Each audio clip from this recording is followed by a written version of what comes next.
Welcome back to our channel. We all know that I hate a long introduction, so let's get straight into it. So the plan is I want to do a video that I thought would have been really helpful for me if I'd have seen one like similar to this, but honestly couldn't really find anything, so I thought I'd make it myself. But I thought I'd do it whilst I do like an everyday makeup routine, because I think just sitting and talking to the camera can be sometimes a bit intense.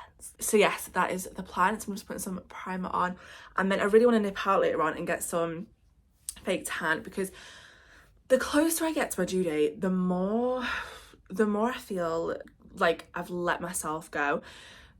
But it's just the case, like, I'm putting on weight because I mean I am eating quite a lot to be fair, but I have a baby in me, and I don't know, I just feel like not like myself. So I thought, you know what, just go buy some gradual tan. Also I did it last night, but kind of went a bit patchy on my hand, so I'm gonna go buy some more gradual tan, because I really want to do like a full-on spray tan, but because my skin is so dry during pregnancy, it takes like a month to come off, but also it goes so patchy. So your last thing that your girl wants to do is go into labour and have a patch tan. Like, that's just not who I'm gonna be. It's not gonna be the most sauciest updo you've ever seen, but it will be one nonetheless. God, sometimes I honestly cannot believe the state in which I film myself. Like, it's like a confidence, but I don't know where the hell it comes from, because it shouldn't be. What I thought we could do is go over like pregnancy checklists. So basically from like start to finish, checklists of like what you need to be doing, or you know, like what you need to be thinking about. Because when I found out I was pregnant, I was like, what do I do? Do I go to the doctors? Like, what does one do when they find out they're pregnant? So because I actually found out a little late, I didn't get referred for my 11, I think you meant I have like 11 to 12 week scan and then a 20-week scan. I missed my 11-week scan, and then I had to like go through this rigmarole. I initially went to one hospital, and then they were just really not a vibe. They were absolutely horrible. So then I switched hospitals, and it was like, oh god, it was a hassle. So you've got to think about your antenatal classes. I mean, they're not like mandatory, you don't have to do them. My midwife suggested that I might want to do them, but like sometimes they're a bit expensive. Like, I thought the NCT, I did it with NCT, I thought it was so expensive. It's £269. Literally extortion. I don't really know whether I think it's right that you are being extorted to learn about how to take care of a child.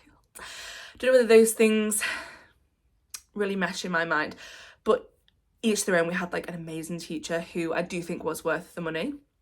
So again, it is like personal preference, but I went with baby girl's dad. Obviously we're not together, but we did go halves, so it was a bit more affordable. However, I've seen that they do an option if you're like a low-income household, that you can email them and then get a discount. I don't know what the discount is, obviously I didn't do it, but you know, that's a good option to have.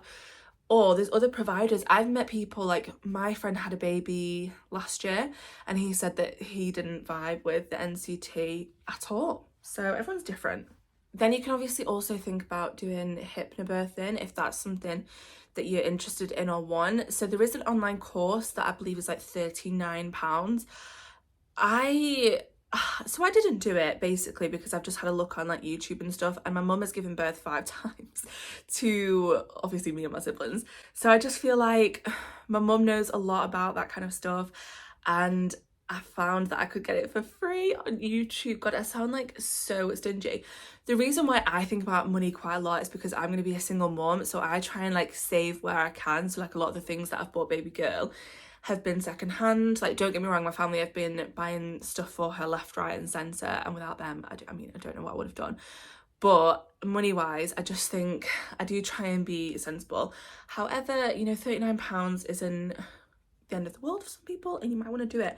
Again, the same friend that had the baby and didn't like the NCT classes did the hypnobirthing and found that that was like really helpful for them. Can you tell that I honestly love to be bronzed? I just feel like it makes me into a new person. I've seen loads of people do the hospital bag thing, and they don't actually like get the hospital bag done until maybe like now, and I'm 36 weeks. Honestly, let me tell you, I couldn't think of anything worse than leaving it that late. I mean, each their own. You've got to be like some kind of really relaxed person to leave it that late. Like I couldn't do it to myself. I'd be riddled with anxiety. So I did mine.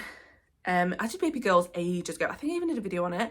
I didn't actually have the stuff to do my own hospital bag until recently, but like the bulk of the hospital bag stuff I did already have and have it packed. I just kind of had like bits to top up for my own bag. So with your hospital bag, I am gonna save you a job. I have a checklist that I put on because I did a TikTok on hospital bag. Anyway, it went down really well.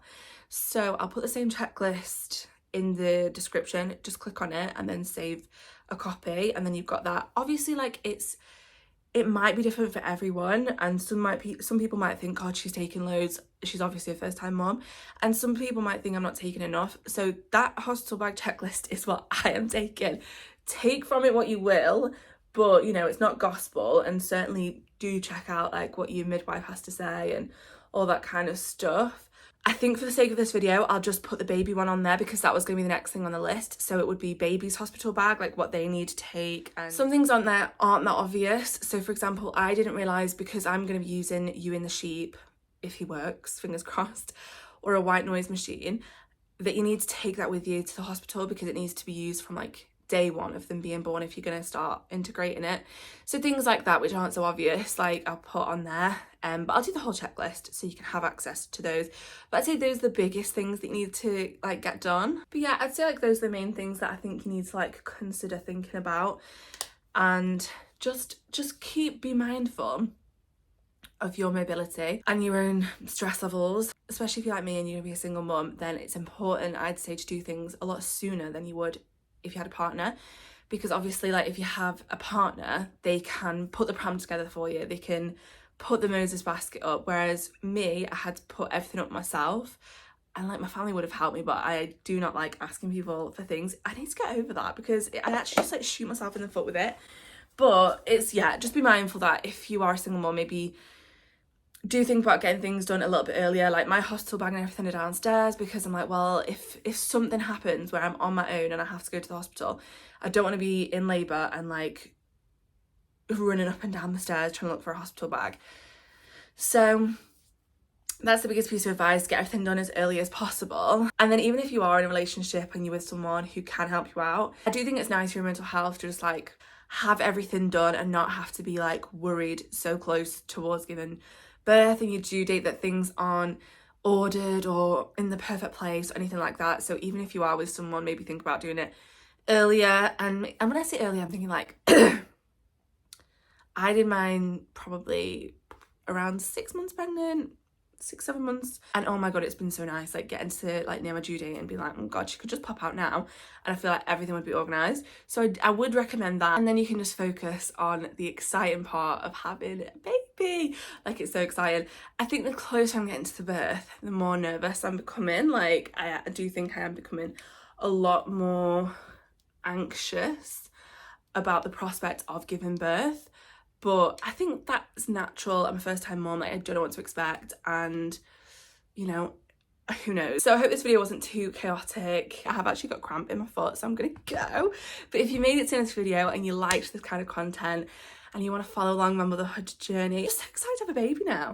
But if you want to follow along my motherhood journey, then please do stay subscribed, and I'll put my TikTok and my Instagram on the screen here and down below. If you want to follow me on there, that would be amazing. But thank you so much for watching, and I'll see you next time.